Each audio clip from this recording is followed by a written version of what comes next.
আমাদের যে অতি গভীর নিম্নচাপ ছিল সেটি আজ সকালে গভীর নিম্নচাপে পরিণত হয়েছে এবং এর অবস্থান এখন আমাদের উড়িষ্যাতে রয়েছে। উড়িষ্যার সম্বলপুর এর কাছাকাছি, সম্বলপুর থেকে দক্ষিণ পশ্চিম দিকে 50 কিলোমিটার দূরে এর কেন্দ্রবিন্দু অবস্থান করছে। এই গভীর নিম্নচাপটি এখন আগামী 24 ঘন্টার মধ্যে আমাদের উত্তর উড়িষ্যার উত্তর পশ্চিম দিকে অগ্রসর হবে, উত্তর উড়িষ্যার মধ্যে দিয়ে। তারপরে ছত্তিশগড়ের দিকে যাওয়ার সম্ভাবনা রয়েছে, আর ছত্তিশগড়ে যাওয়ার সময় এটা উত্তর অভিমুখে অগ্রসর হবে। এর প্রভাবে আমাদের পশ্চিমবঙ্গের, মূলত আমাদের উত্তরবঙ্গের দিকে প্রচুর পরিমাণে জলীয় বাষ্প প্রভাবিত হচ্ছে।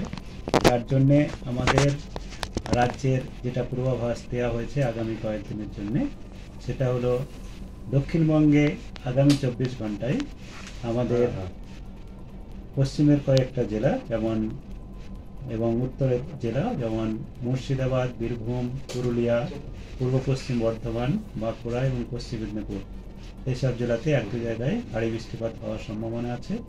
আর সমস্ত জেলাতেই প্রায় সর্বত্রই হালকা থেকে মাঝারি বৃষ্টিপাত আগামী 24 ঘন্টায় হবে।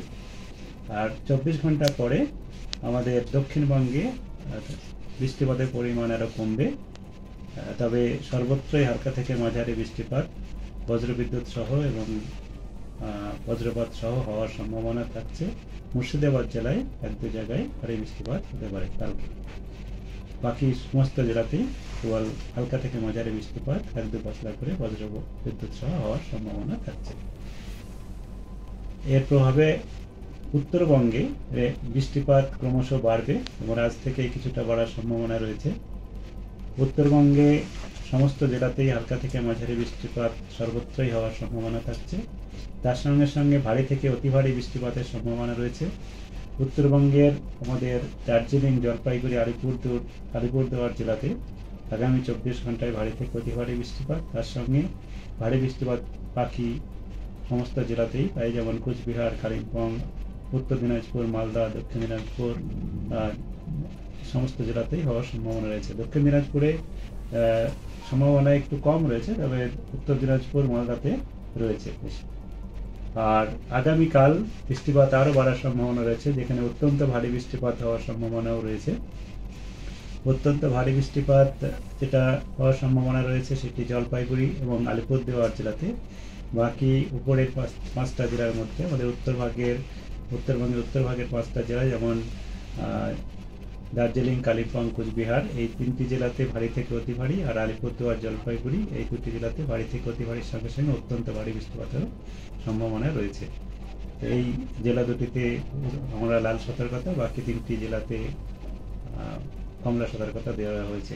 উত্তর দিনাজপুর জেলাতেও অতি ভারী বৃষ্টিপাতের সম্ভাবনা থাকছে।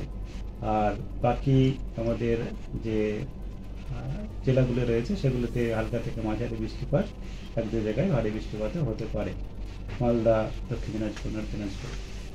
তার 5 তারিখে তৃতীয় দিনে বৃষ্টিপাত উত্তরবঙ্গে কিছুটা কমবে, তবে ভারী থেকে অতি ভারী উত্তরের জেলাগুলোতে থাকার সম্ভাবনা থাকছে। 6 তারিখে বৃষ্টিপাত উত্তরবঙ্গে কমে যাবে। মূলত আগামী 3 দিনে উত্তরবঙ্গে এর প্রভাব বেশি থাকছে, তার মধ্যে 4 তারিখে সব থেকে বেশি।